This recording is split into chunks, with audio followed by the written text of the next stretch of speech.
yard, on your driveway that you were not expecting, that does not appear to have come from an official shipping source, then please call us and let us come and clear that package. If it did not come from an official distributor like the U.S. Postal Service, whether it's UPS, FedEx, or DHL, then we want to know about that. What is occurring here in this community is packages are being left on doorsteps overnight. They are not coming through the mail. They are not being delivered by any of the professional services that serve in the Austin community.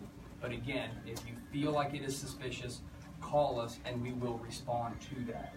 Out of all of these incidents that have come up, we have not found any one additional package that was suspicious or that was involved in any way in the investigation that we have ongoing right now. I want to talk for a minute about the impact that this has had on our community. We have lost 2 lives in this community, and we have an additional 2 that have been forever changed. And we can't take that away, but our hearts go out to the families that have been involved in this incident and that have lost loved ones or had loved ones seriously injured. The 17-year-old boy that was murdered yesterday has been identified as Draylon Mason. And from everything I've heard about Draylon, he was an outstanding young man who was going places with his life. And it's an absolute tragedy that he is no longer with us. His mother is in stable condition right now. And the additional victim from yesterday, a 75-year-old Hispanic female who will remain unnamed, is still in critical condition with life-threatening injuries, and we continue to pray for a speedy and complete recovery for her. These incidents have had a dramatic impact on us as a community, and it's us working together as a community that's going to help us clear these cases. And to that's why I want to highlight the team that we have here today that is focused on clearing this case.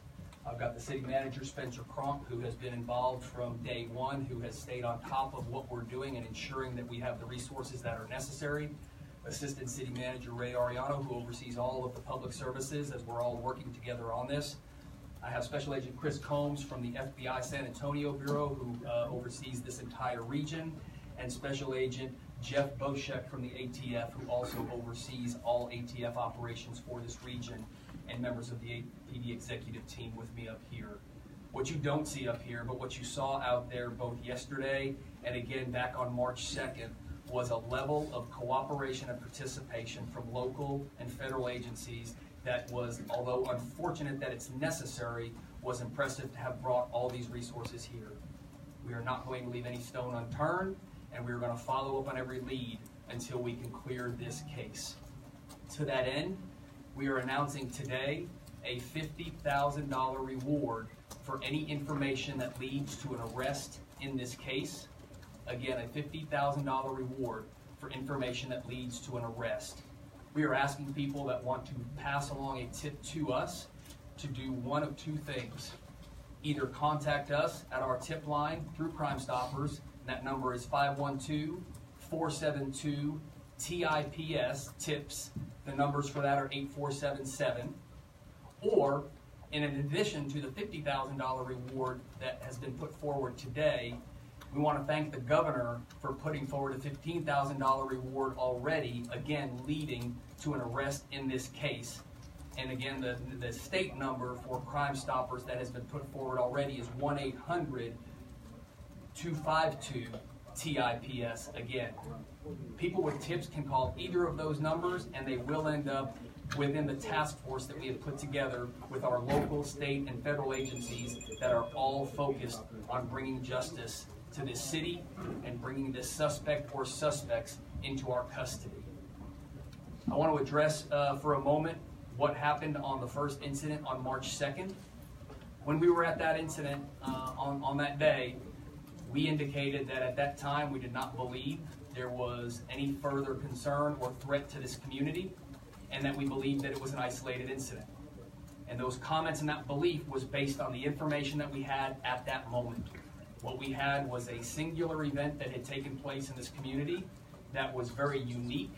We had no information to believe that it was related to a larger plan at that time.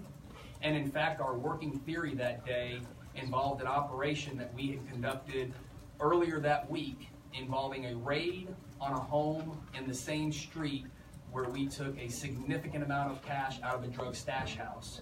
That house looks very similar in color, and the vehicles were very similar as well, and we believed that this may have actually been a retaliatory act for the raid that we did on that house, and that they simply got the wrong house.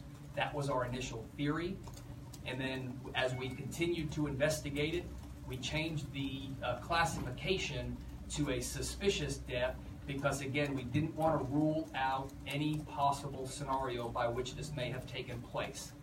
Similar to how we are not ruling out terrorism or not ruling out hate, we didn't want to rule out any other possible motive here or any other possible way that this had happened. We're not saying that we believe terrorism or hate is in play, but we absolutely have to consider that because we don't want to limit what we are investigating, what we are considering, and how we are approaching this case. So that was very important that day, that we believed what we had was an isolated incident. Now, at the end of this press conference, after everyone has spoken, we're going to open it up for questions.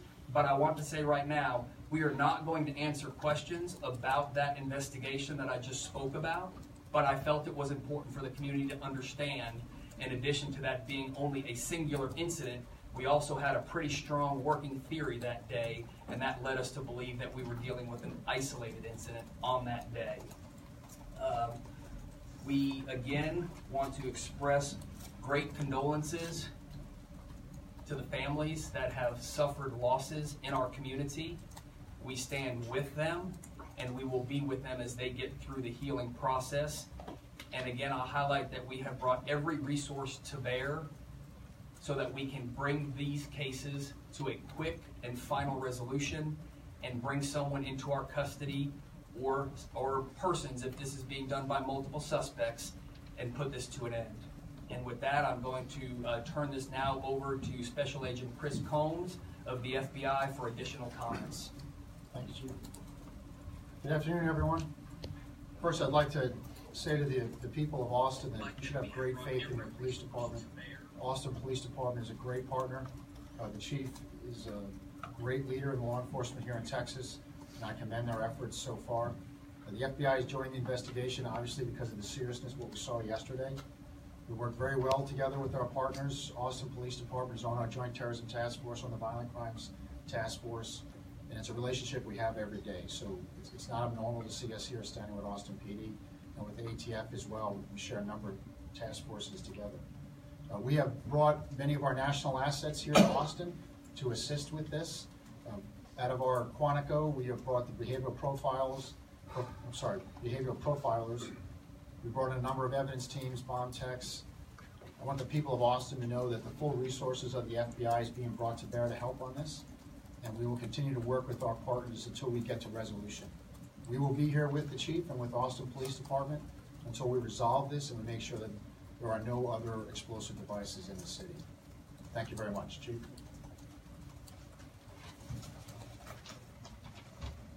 Thank you, Mr. Combs. And now Special Agent Jeff Boschek of the ATF for comments as well for ATF's participation and role. Good afternoon, Jeff Boschek with ATF. First and foremost, I would like to wish the victims here and let them know that the men and women of ATF have our condolences. What happened here was horrific. As a father, a son, a husband, I can't imagine what the families are going through right now at home. And to the people of Austin, Texas, thank you for your support and what you're doing for the people that are helping to investigate this crime. The relationship here has been great. I got down here yesterday with our APD partners and our FBI partners and everybody else that's assisting in the investigation. What we've brought as far as ATF is our national response team, which is made up of approximately 30 specialists from around the country that are here to investigate and help figure out who did this, in a joint relationship with our partners here. That includes analysts, senior special agents and certified explosive specialists. We also have agents from all around Texas, from as far north as Dallas and all the way down to Brownsville, here today, and will be here until someone's arrested for this horrific crime. They will continue to work with our partners up here to ensure that no stone is left unturned in this investigation. All the evidence that's been collected and will continue to be collected is being sent to the ATF laboratory in Walnut Creek, California for examination as soon as it's deemed proper time to do so. And I just would like to thank again the partnership that I've seen here, and thank you for everything and welcoming me to ATF. There are a few other agencies that are playing key roles that are not here today because they're back at the command center working on this, and that is the Department of Public Safety is playing a key role, and the United States Postal Service as well is on this task force team. We held a briefing earlier today to get everyone in the same room and up to speed. There were approximately 100 people in that briefing, and also represented were both the Travis County DA herself along with the AUSA for our region, because we are making sure that we're focused on where this case will end up even on these early days, so we ensure that everything we do is setting this case up for prosecution when we capture the suspect or suspects that are responsible for this. So again, I want to finally close out with imploring this community, please partner with us on this. Be our eyes, be our ears. If you see something, say something, call us. If you know something, call the tip line. There is now a combined $65,000 reward available for information that leads to an arrest in this case. We need to put a stop to this before anybody else in our community is seriously injured or killed. And with that, we'll open it up for questions. Chief, do you believe the victims are linked in any way to one another? That is part of the ongoing investigation right now, is investigating the backgrounds of all of the victims, because one of the key things we're trying to understand is there a connection between the victims? What is the victimology? What is the motive behind these attacks? And that's one of the investigative avenues that we are tracking. I know there have been some reports in the media that have identified a relationship between two of the individuals in this, and our detectives are currently looking at that to evaluate that lead and to see if it is in fact relevant to what we are investigating. Chief, people in the community are scared of two things. They're scared, one, that maybe this is a racial violence, racial attack against them, and then also that the police didn't care enough after March 2nd to warn them to be worried about packages. Do you have anything you can do to alleviate those fears, either of those fears? Sure. I think I've addressed the March 2nd incident. We simply had a singular incident that occurred in this community, and we had a very strong working theory on that day based on an incident that had occurred 3 days earlier, and the similarities between the houses, the similarities between the vehicles, and the fact that this was a major drug operation that we took down. We had a very strong theory that we were working under. We didn't stop at that, however. The very next day we came out and we put safety tips out to this community about things to be careful for packages. In regards to whether or not there are any specific communities within Austin that need to be more concerned than another, my answer is no. We are just not going to ignore the fact that the 3 victims that were targeted specifically that we know of were all people of color. We cannot ignore that. That is something we have to pay attention to. That does not indicate that it's a hate crime, but we are not going to rule that out because we don't want to limit anything that we're considering as we investigate this case. Where did the third bomb detonate, and who was the target of that package? So we don't know who the target was on that third one, but what we do know is that the victim in that case attempted to pick that package up, at which point it exploded. Was the it address? actually live at the house where the package exploded? That's part of the investigation. I know there's been speculation about whether that was her residence or not, and that's not something we're going to release at this time. When it comes to the devices, I'll narrow this scope. As far as the marking on the package, obviously you got a ton of phone calls today, people concerned probably about every type of package under the sun. Help narrow that scope. I know you can't get in too deeply. Can you say anything about the marking or who it might have been addressed to? Anything at all?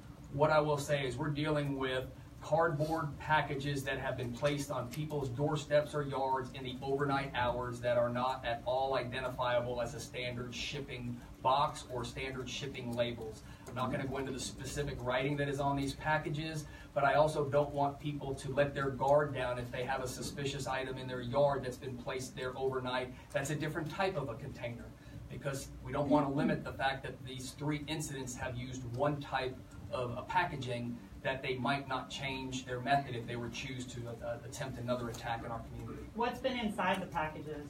I'm not going to go into the specifics of what these bombs were comprised of. That is part of the information that we're keeping for the integrity of the case. In general terms, are the devices similar or different? What we have right now is similarities that we believe link the three cases together. Again, without going into the specifics of that, and I'll ask if you want to talk any further about that. There's information that we just have to keep confidential now because of the integrity of the case, and the information that you're asking for as far as the design and the components, it does nothing to help the community stay any safer. Any information that's going to help this community stay safe, we're going to put that out immediately. And that's why we're talking about any suspicious package that you're finding that's been left in your yard or on your porch overnight. Let us know if it is not marked appropriately or if you are not expecting it. Chief, can you tell how these bombs were detonated? Did they go off when they were picked up by the person, or is it possible someone was nearby and detonated them remotely when they were picked up? No. What we know right now is that in 2 of the instances when these packages were picked up, they exploded. In a 3rd incident, the package was brought inside the residence, and while it was being opened, it exploded. That's the information we have right now. As far as detonation devices and all that, that is the ATF specialty, and that is the work that's being done in the ATF lab right now as they piece these things back together. What exactly is blast reconstruction? Does that happen on the scene where the explosion happened, or does that happen later in the lab? So what we're doing is we have our experts on multiple scenes right now who are searching for evidence related to from the blast scene. These folks know exactly what they're looking for, well, as it relates to any kind of an explosive device. So what they'll do is they'll collect this evidence with our partners and we'll ship it back to our Walnut Creek lab, at which point they will try and reconstruct whatever was inside that device. How easy or complex would it be for someone to put together 3 of these types of bombs and for them to go off successfully? I can't speak to that right now. What does strike you? There have been comparisons, obviously, to the Unabomber and also to the DC sniper attacks. As far as the federal role here, what strikes you guys in terms of your own careers? Have you ever seen anything like this? How's this thing strike you? I believe we've all seen things like this somewhere along our careers. So it's all about, there's one person out there or a couple that know how these bombs were made, and it's our job to figure out who that is and bring them to justice. But how common are package bombs, and do you know what kind of groups nationally or people nationally tend to favor them if they're committing crimes? No, sir. I mean, Special Agent Charge Combs, you want to speak to that in regards to? Yeah, I mean, we've seen a lot of different groups do package bombs. So as the chief said, we're not narrowing our focus on any particular type of crime. I think what's most important is that we've had 3 devices explode. So whether that's a hate crime or terrorism or organized crime, it's somewhat insignificant. What's significant is the effort to find who's making these devices to make sure that there's not a 4th or 5th device. Some of the neighbors who were on Haverford Street on the March 2nd bombings, they were shown a picture by the FBI. Is that still a person of interest, or is that still something you're continuing to investigate? Yeah, I'm not aware of that picture, sir. 2 more questions. Chief, one thing to clarify, you mentioned the 265 calls for suspicious packages. You guys are going one by one to those packages across the city as you get the calls. Is that accurate? Yes, we're responding to each call. They're not like going in sequence one by one. If there's 3 going on at the same time and we have 3 officers deployed, they will go to those calls. But yes, we are responding to those calls. The initial officer will respond and assess the situation, and if it's appropriate and necessary, they'll bring in the next level, which could be an explosive detecting canine team or a bomb tech themselves. And again, we're partnered with the United States Postal Service, who has teams here in Austin now as well assisting us with this. What kind of is there any relationship between Erica Mason and the teenage victim? Has that name come up in your investigation? I'm not sure the linkage on that name right now. What kind of injuries do the 2 people who were hospitalized have? Yeah. So without going into the specifics of the injuries, you can imagine explosions like these that are taking place. Y'all only have to go back and look at the front porch of the March 2nd incident on Haverford to see the explosive blast that took place there. These are traumatic, penetrating injuries along with the concussive wave that can cause significant injury. So these individuals have obviously exposed our victims to a level of violence that has resulted in the death of 2 and the serious injuries to 2 others. Thank you very much. Is the White House engaged at all in any of these conversations?